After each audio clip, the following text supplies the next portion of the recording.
what's going on, everybody? Welcome back to the season finale of Journey Through the Darkside. I'm Daniel. Simon. And yes, before we actually get started, I've already mentioned this on the other shows. Go ahead and mention it here. We are starting to cut back a little bit here on the TPS YouTube channel.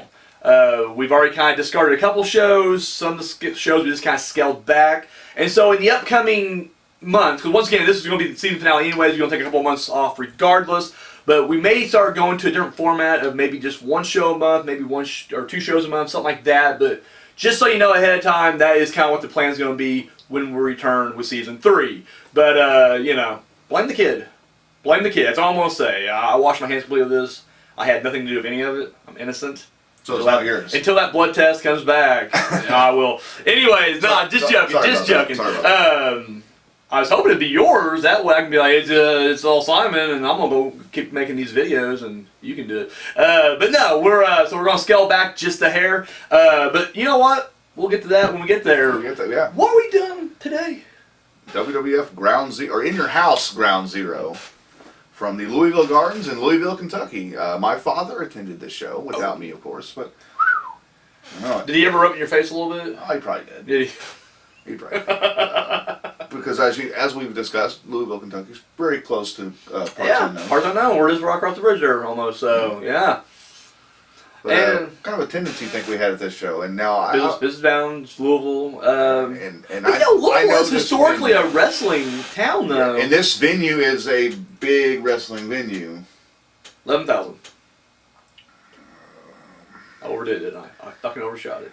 49.63. That's a pretty good, close to a sellout. The Louisville Gardens isn't huge. Okay, so we were discussing it off the air a little bit. It's more of like a mid-sized venue. Even with all that prep, I still... Yeah, they have a capacity of 6,000. Okay, well, goddamn. But you know what? We're going to talk about the main event, because we're actually doing the main event tonight. We're, of course, talking about the Heartbreak Kid, Shawn Michaels, going up against Undertaker. Man, I really wish we were talking about Patriot and Heart. Oh, man. World title. Didn't even get... we talk about, during Taker's run, he had a couple times he got kind of bumped for that main event spot, but it's like, let's feel good to the other guy. He's just like, fuck you. Patriot. How that not draw money? That's what I want to know. I know, right? You know what's funny about the Patriot? And they had USA versus Canada. That was the storyline, though. It's like, it was so hot. Patriot came in, and he brought this little printing press. He said, here, you can print money with this. And they're just like, nah, we're good. They gave him a two-month run. It is what it is. But you know what's funny about Patriot is, like, what's funny about when Patriot? It's like, everybody talks about him is like, you hear like Cornette talk about him, like how he was great and whatever the fuck he was wrestling at, like whatever territories he was in before, or his career in Japan, which really, nothing against anybody who can only make a name over in Japan, but that doesn't really mean shit to the mainstream here in America. It just doesn't, unfortunately. And it's been proven. Yes, Steve Williams, Johnny Ace, these are, guys who made a really good name for himself. Doesn't mean shit over here. So, however, even his WCW run, which I don't know if you knew he was in WCW or not. I probably don't know. It was garbage. And guess who he teamed up with? Who did he team up with? Marcus Alexander Bagwell. Oh, man. Did they have a cool name? Stars and Stripes. Oh, was he the Patriot? He was still the Patriot. And it's funny that he was like the Patriot, but Marcus Bagwell's like, I'm not changing my name. Like, I'm going to be Marcus Alexander Bagwell. Like, you can't do something else like, I'm Firework Guy, or, I'm Uncle Sam, or whatever. No, he's just like, no, I'm not changing. I know I'm going to be better than this. And Patriot's like, no, man, USA. He's like, nah. I'm going to do a softcore porno and then go on to the NWO, and that's what my career's going to be. Yeah. And it worked out better for him, so. Is it true? Now, this is the Undertaker show, but this isn't... We take detours. Immediately. Yeah. That Journey Through the Darkside has a lot of turnoffs. The Darkside's huge. It's huge, massive. Was the Patriot, or was Mr. Del Wilkes, was he a doink at one time? I really don't know, to be honest with you. I want to say no. I'm not going to look it up. I'm going to let you guys look it up. Yeah, if you guys know, drop that below. If I had to put money, like right now you're just like, money in your wallet, put it on the table, bet one way or another. I'm going to say no, only because I feel like that would have been like something we would know off the top of our head. You know what I mean? Like, but I was thinking I heard it somewhere. And you may be right. It's one of those things too where it's just like, as I put the money up there, I'll be like, not one of the big doinks, but like one of those, like, because there was, because you had like Matt Bourne, obviously, and then I think there was another guy. You had Ray Apollo, who kind of, and Steve Kern, Skinner. Okay, yeah. Those seemed like the two that went back and forth, but there was always like an extra guy who would kind of float in. I was thinking he's one of them. Yeah, and that's kind of what I meant. It could be. I want to say no, but honestly, where's Joey at? Joey's the guy who would be like, let me set you fuckers straight right now. Like he would. Joey. But no. So here's the match we're looking at right now. HBK versus Taker. Now let's just rewind it and give a little background to this thing. It's funny because going in, like this feud wasn't even their feud. It was literally HBK and Bret Hart. And, you know, leading up to SummerSlam, you know, speaking of Patriot, it was Michaels who cost Hart his match against the Patriot. And so, showdown, it's Taker versus Hart for the world title at SummerSlam. HBK has to cut it right down the middle. Down the middle, if not, he's going to get in trouble. However, Hart spits right in his fucking face. He swings that chair. He legitimately spits. Yes. Right in his face. mouth. I don't give a fuck what Hart says in this book later on. Because he claims, I aimed for the chest and just accidentally. I'm like, no, you didn't, motherfucker. You went right for his fucking face. Here, in the mouth. Literally, Michael swings that chair, and he hits Taker with it by accident. And then he's forced, as he's making eye contact with Hart, to do that slow count. I always love that spot. It's great. And boom, he counts it out, and it's over. Taker's obviously pissed. He was a little upset. Now, I'll be honest with you, I was actively watching this the entire, 97 was the year that I was really into it. Like, this was the year I was finally in town. I finally had cable. So it wasn't like I was just catching the Superstars or whatever. No. I was catching it live. Borrowing the tape off of a or something. And so I literally, I remember a lot of the build-up, but I'm about to tell you, I don't remember the exact setup. And I had to Wikipedia, and it didn't have all the action. And I could have looked it up on network, but I wasn't going to do that. Apparently, there was a tag match. We'll research. But the tag match, I don't know exactly who was on whose side or who they were fighting, because I know it just says during a tag match, HBK turned on Taker. So if you guys happen to know the answer to this, fill in the gaps for me. This is like an algebra question. Fill in X and Y for me. I want to know who the other two people in that tag match was. Was Michaels on Taker's side? Were they already against each other? I don't know. But either way, Michaels... They do show a little clip of that in the... Yes, the video package. The video package and it's funny... It's hard to tell, like, well... Oh, yeah. The chair shot. Yeah, that's it. And see, there's another part coming up, too, that... I was like, well, shit, was that taken from that, or was that taken from the tag match? Anyways, but leading into the tag match, it was fucking Jim Ross, who, good old JR, even at this point, he hasn't done another heel turn yet. It's still, but it's just like, Michaels, I think he did it on purpose. It's like, he clearly didn't. Like, he clearly was like, it was an accident. He clearly was hitting, going for Hart, but like, JR wouldn't let it go. And that kept feeding it, and then Taker would eventually flip out on Hart, or on HBK. And I'm thinking to myself, so later on, and we're kind of skipping ahead a little bit here, but when Hart does eventually form DX, and he has this whole thing where he's just like... Michaels did. Oh, I was going to say, yeah, Michaels. I keep saying Heartbreak Kids, I keep saying Hart instead of, yeah. But as when Michaels goes to do this, he even says, like, I told you guys for months it was an accident, and you guys didn't believe me. But now that I'm doing this, everything he's doing at this point... Now you guys want to say, oh, that was an accident back then, but now... And I'm just like, at that point, don't get me wrong, I was still a hardcore Taker fan. But I was like, no, he's justified. It wasn't just like cool justification. Like whenever like Scott Hall would do something around the same time, I'd be like, yeah, he's a dick, but you know what, I like Scott Hall, so we're going to let it slide. But no, Michaels was clearly wronged here. And it was just like, fuck, I still like Taker more, but Michaels got a good point. And even when DX came around, I was just like, fuck. Like, I still like the other guys he's fighting, but goddamn. HBK, he's in the right here. Like, everything he's doing from this point on, it's on the other guy. It's on JR, it's on Taker, it's on Hart, it's on them. HBK is innocent, but whatever. So, tag match, he turns on him or whatever, and brutalizes him with that chair, but can't keep him down. Taker keeps getting back up and coming after him. The week before this event, they have a special Friday night main event.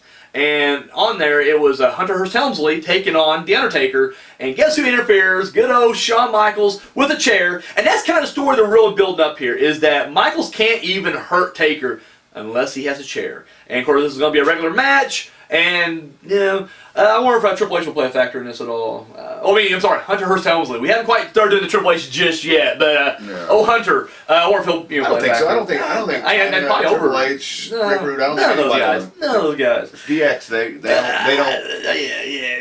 don't play that. I will say this was the last. This is the first show that they kind of got rid of the 2-hour in your houses. Mm-hmm. In fact, even though on the network it says in your house ground zero. On all the promo packages and everything else, it was ground zero in your house. And this is the first time they started putting that front and center. Now, for a year after this, you would still have the in your house moniker with it, but it was always the insert pay-per-view here on top of it.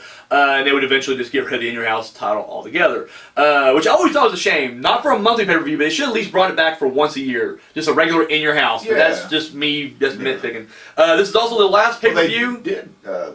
Fuck NXT, fucking TV show. I'm gonna do what Michaels does for his pyro. Because guess what?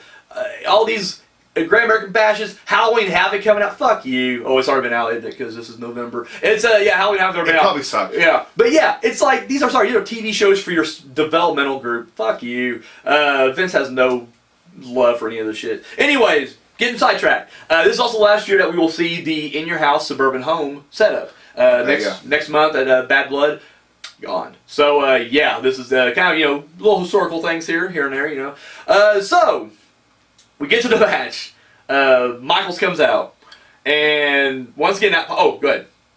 Did someone throw an entire head of lettuce at Yes, something. They threw something. I couldn't tell what. I didn't know if it was ball like paper. I want it to be lettuce. I want Lettuce someone would be to have fucking hilarious. to sneak an entire head of lettuce into Just to throw. and hold it for 3 fucking hours. That's like old school, like back in the medieval days, they throw like tomatoes at you and shit. Like, they're throwing produce at you, which back in those days meant more, or looked more harsh because, like, that was food. You can't waste that shit. You can't waste that shit. But so if you threw that shit at somebody, it means goddamn fuck that guy. So I like to think that's what it was. I mean, it probably wasn't, but it was. He gets hit right in the face with that shit, and I love it because he does this first, but then he does the cross, and I was like, oh, we're foreshadowing here, and I fucking love it. Anyways, as he gets in the ring, it's great because that pyro doesn't quite go off, and he's just like waiting, and then he's just like. And then it starts going off. As soon as he starts to get up from it, then it starts going off. But he's going back slow, and he's just like, okay. And it's just great because I will give Vince, because Vince is one of the worst fucking commentators, and I fucking hate him. But he does recover nicely here. He's like, ooh, this is probably a bad omen for HBK right here. I'm just like, oh, that's so cool right there. Because it would be like, fuck, you're fighting the Undertaker. That would be like, you can kind of pull that in there a little bit. Yeah. Taker comes out, fucking pissed. And Michaels is like holding the referee in front of him, to which Taker just says, fuck that referee. He either hits him or chokeslams him, doesn't matter. And then we get like 10 minutes of just Taker beating the piss out of Michaels before the bell even rings. It's great. It is just every spot you can think of outside the ring, they're doing it. They're doing table spots, they're doing guardrail spots in the crowd. Yeah, they don't give us regular matches like, no, we're not doing that. No, not yet. No, we're gonna milk it a little bit. We're gonna get the people their money's worth. And so we get that for a little bit, and then a referee kinda comes out. I don't remember which referee it was, doesn't matter. Comes out and they finally start the match. Was Earl, wasn't it? I think he comes up the second time. I think when this first referee goes down, he was there. Yeah, he laid there a long time. But anyways, we'll get to that. Yeah, I won't lie. I remember the last referee, and I remember Hefner came in there at some point. But but either way, we go through some referees in this match. Anyways, I think the whole roster of referees. They really did. Like the entire thing. Right? You got ref shirt on. Get out there. We're gonna need you. Now, typically, we do the breakdown move by move. When we don't, it typically means that it wasn't a good match and there ain't really many highlights. This is the opposite of that. I think there's just too much shit to try to cover. Because it really was, I mean, from bell, and before the bell, from entrances to fucking close the show, it was action all the way through. Like, there really wasn't a whole lot of down. And so, honestly, to try to hit this blow by blow would also be a disservice to the match, and it'd also be probably boring for you guys. So we'll just kind of hit the meat and potatoes of this thing. If you think any highlights we can get before we get to the multiple ref bumps, anything cool you remember sticking out here?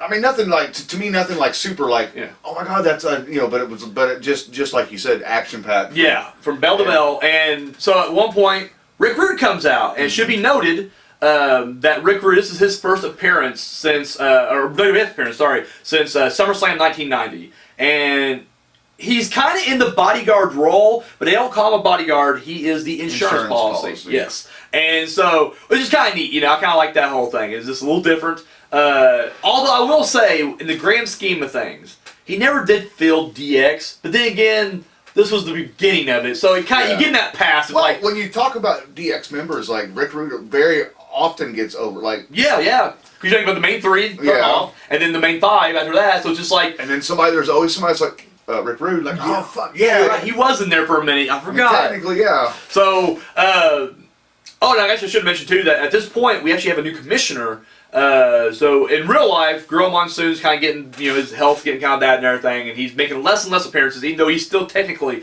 I believe up until the Montreal Screwjob, he's still kayfabe president. Okay. And I think at that point, once it's kind of like revealed, like when they finally reveal kayfabe-wise that McMahon is actually the owner, then they kind of drop the president role, but they keep Slaughter on as commissioner anyways. Like I guess he's still just like the on-air whatever. Mm-hmm. But anyways, this is Slaughter's first appearance on WWE pay-per-view since what was it, WrestleMania 8, if I'm not mistaken. If I'm wrong, drop that shit down below. But yeah, so back when Taker is having a shit match with Jake the Snake was last time we saw when he was Sergeant Slaughter, not just Commissioner, but Sergeant.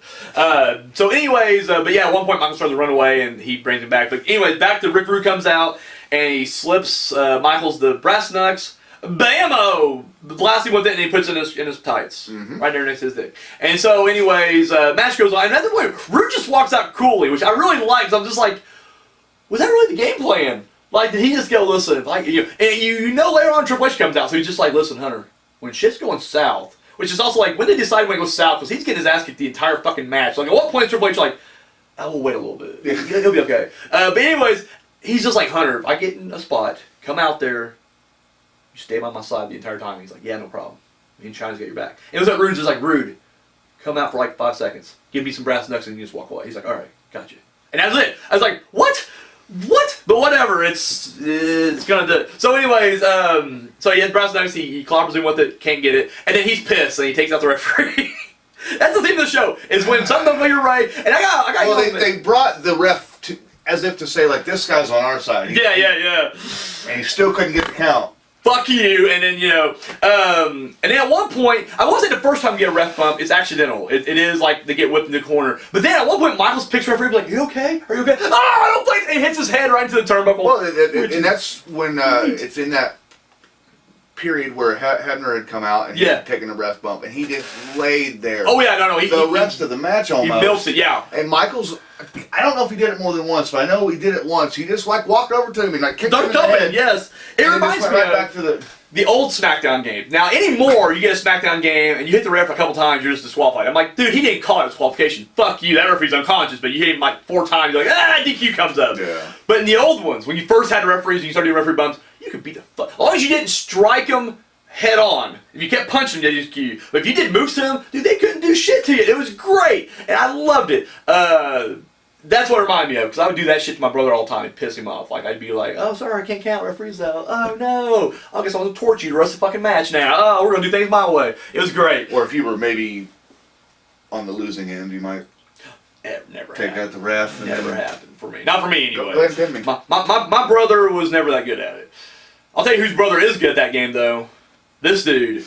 Like, seriously, like, me and him will have battles, and they're epic. And even though I kind of suck at it, I'm lucky enough to kind of make it competitive.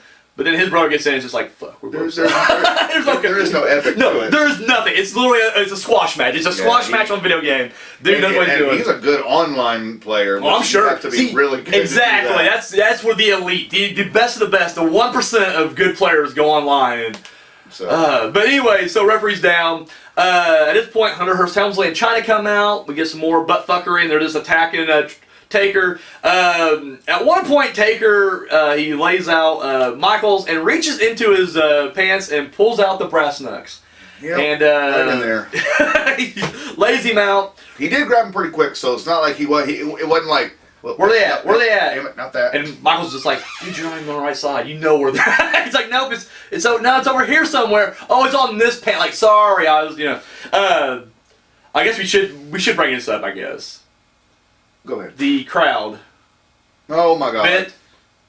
Few homophobic slurs were thrown out throughout this match from time to time. That crowd was not 2020. Oh my God, not at all.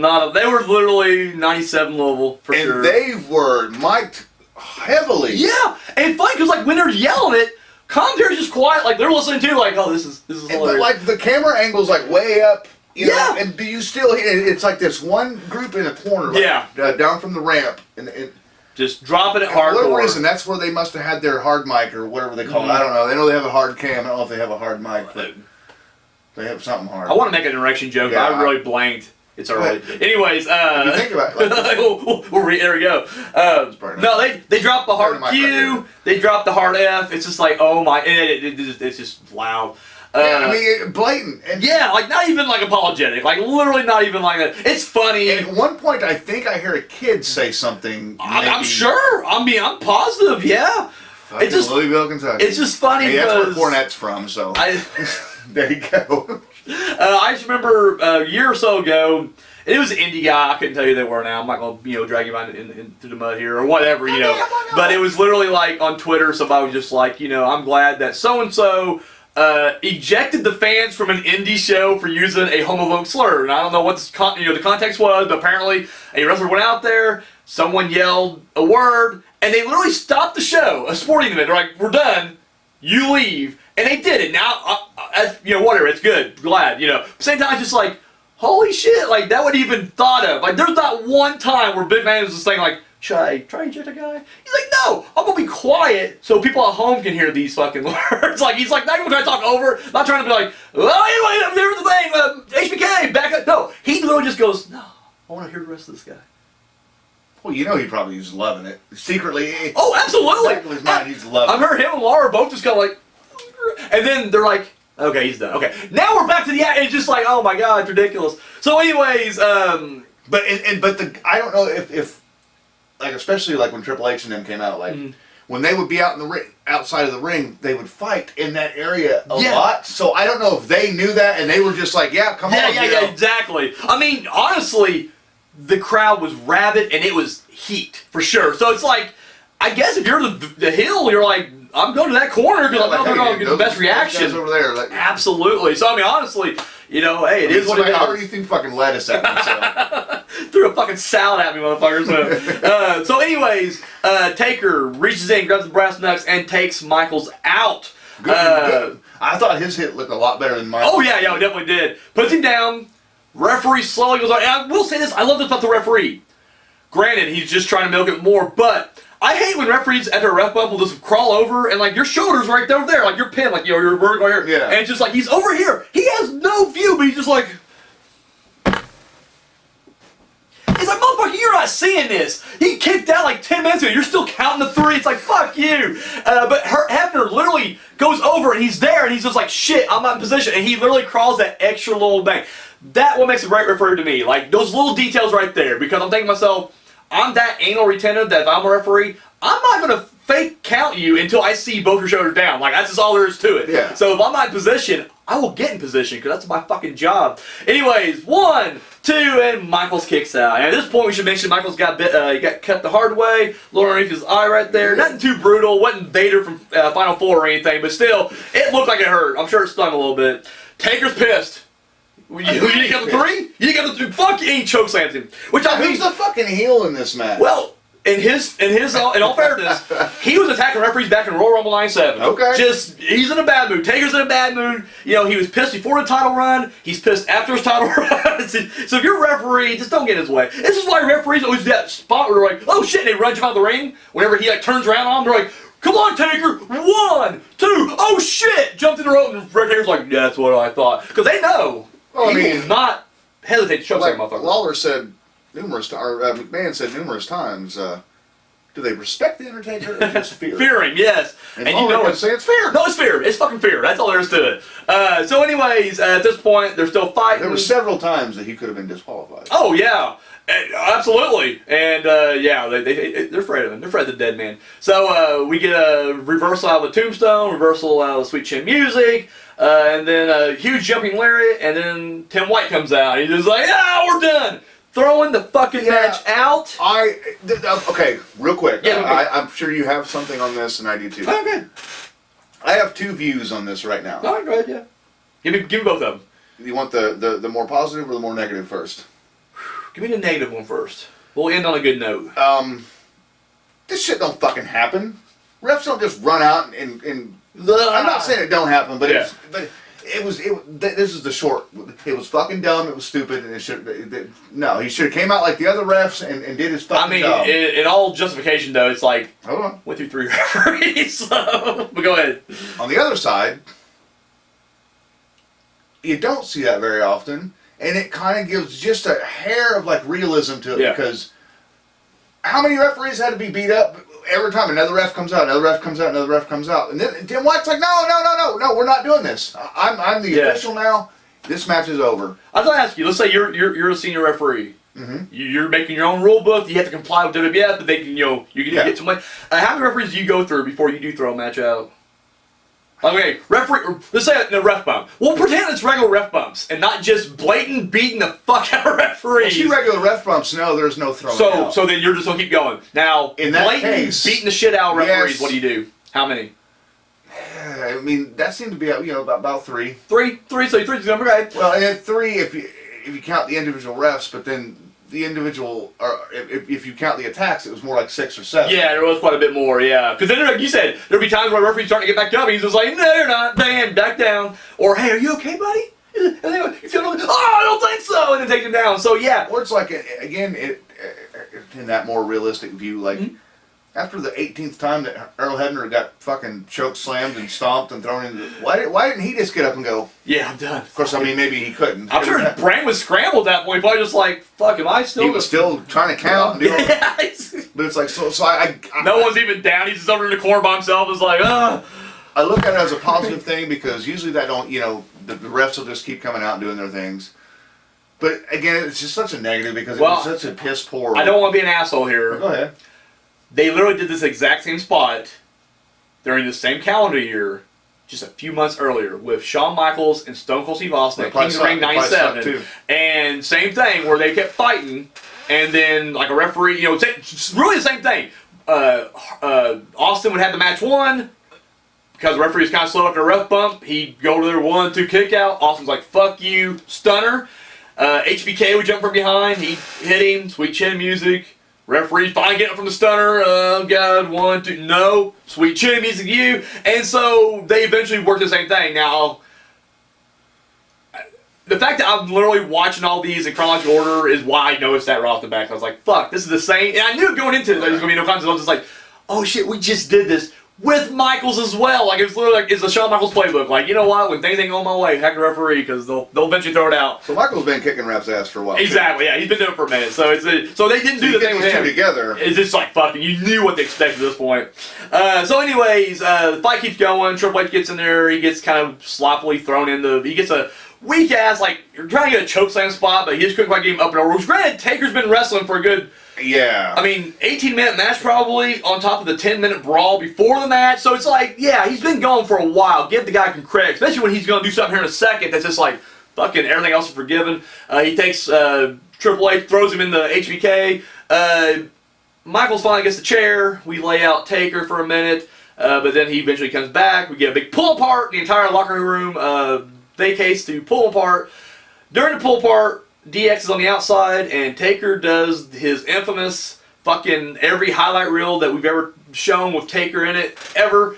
He runs across the ring and just dives over beautifully. Oh my, you can't really, it's one of those things where it's like, maybe we take it for granted now, because we've seen him do it several times after this, but it's like, he's still a huge guy running without touching the rope. He flies. Like, the motherfucker it's supernatural is what it is. The motherfucker's pulling on the power from the dark side and just, and it's awesome. He takes him out. But at this point, though, DX is away. Everyone's just like disintegrating. Like, literally, it's like villains in a video game where, like, you knock them down, they just kind of disappear. It's what happened. Like, he crumbles them all, and when he gets back up, I don't see any other villains. You just see Triple H and HBK leaving. It's like a bad editing. I want to say that it was fucking badass that Brian Christopher was the first motherfucker to hit that ring. Oh, he was ready. He's like, and the funny thing is HBK hits him. It's like, really? He's a fella hill. Like, you're gonna really do? No, didn't matter. Nope. Take you down. So anyways, we end with Taker in the ring, music playing, and that's how we send it home. A little bit of fallout here, which I won't go too much into, because next season we'll definitely cover it. But this will lead to the Hell in a Cell match at Bad Blood, which once again, good stuff. Which this justifies your no contest ending. This justifies keeping all these guys out of the no Rick Rude, no Triple H, no China. All that shit's on the outside. Rock. Rocking his awesome striped shirt. his khaki shorts, his white, not even khaki, there's fucking white shorts. That is awesome. Anyway, so we're leading to that. Simon, Yeah. give us your rating. Give your thoughts of the match, and then at the end, give us your out of 4-star rating. 3 stars. Okay. One of probably the funnest matches that we've ever reviewed. Agreed. Not necessarily the best. No. But definitely one of the most action-packed from beginning to end that we've ever reviewed. I think at this to this point, and as we continue, my mind might change, but to this point, Michaels is easily Taker's best opponent. Maybe second, because I'm still kind of on a big mankind high. Okay, yeah. But because I know this is, according to them, this was their first encounter. Yeah, their first one-on-one, or at least on a major stage. I mean, who knows? Nick Clark's back. I guess maybe I'm sort of looking ahead because I know there's 2 or 3 pretty good. Oh no! I mean, you got to cross paths multiple times. So I mean. But anyway, sorry, but a clash of styles.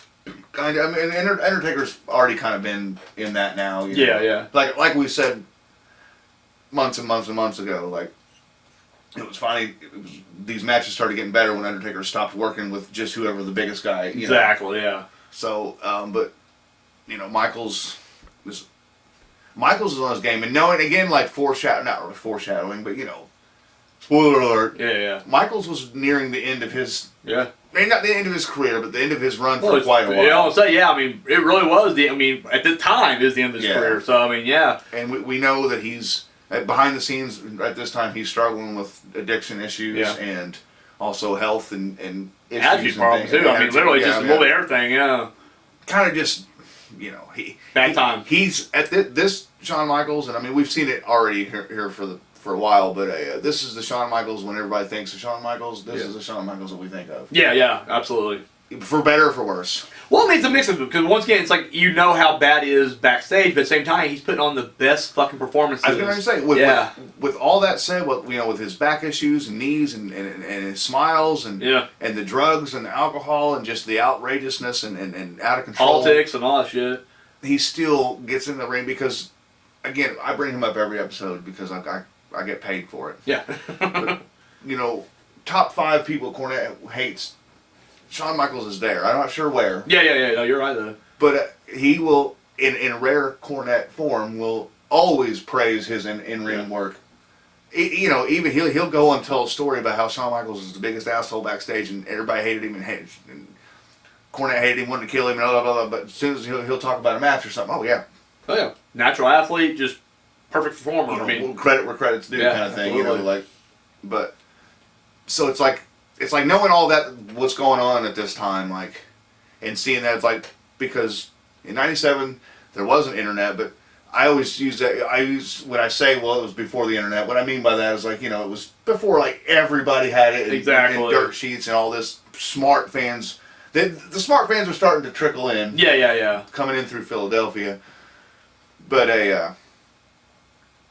nobody really knew a lot about that. Yeah, it's still new to everybody. It's still fresh. So. Say a decade later, or even not even that long later, people are like starting to read stuff online or watch documentaries. Beyond the Mat probably when it first kind of started cracking open. You're like, really? Yeah.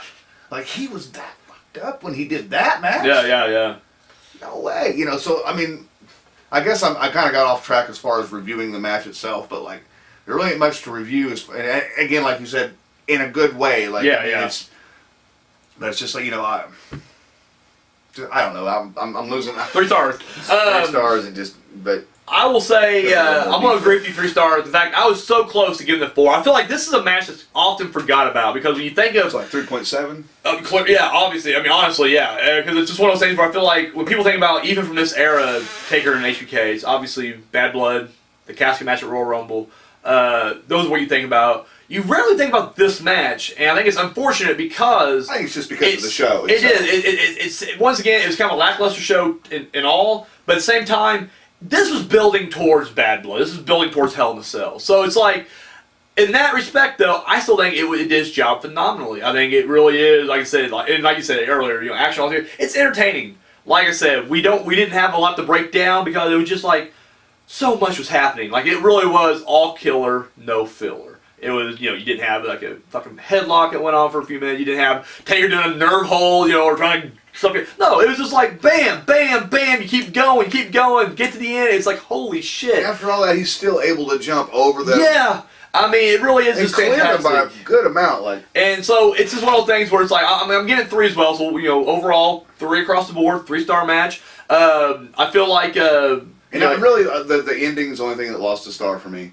No contest. That's what I'm saying. But I still agree with your justification. Because you can't say it's a perfect match when it does end like that. You know what I mean? Because it's like, to me personally, 4 stars goes to those matches where I'm just like, no. That's it. Don't mess with them. I wouldn't rebook it. I wouldn't change it. No, 4-star matches are 4-star matches for a reason.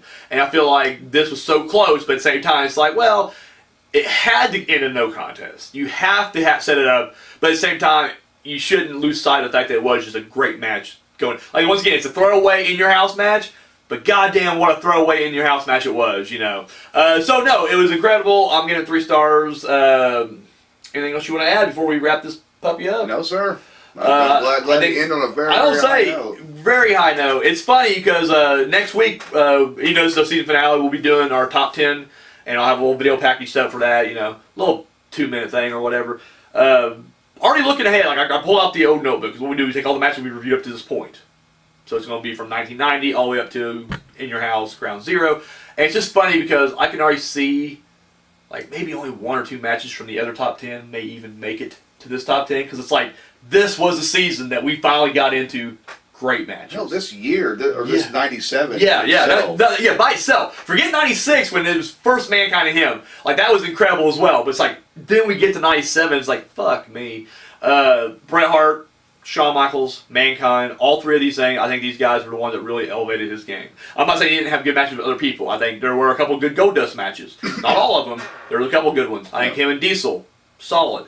Better than it had any right to be. But it's just one of those things where it's just like, him and Vader, him and Farouk even, like, they weren't horrible matches, but at the same time, it's like, that's a win when we were literally doing like him and IRS, or him and King Kong Bundy, or him and Johnny Gonzalez. So it's just like, I would much rather watch a million Farouk matches than him going up against fucking Kamala again. Kamala's fun, let's just be real. Yeah.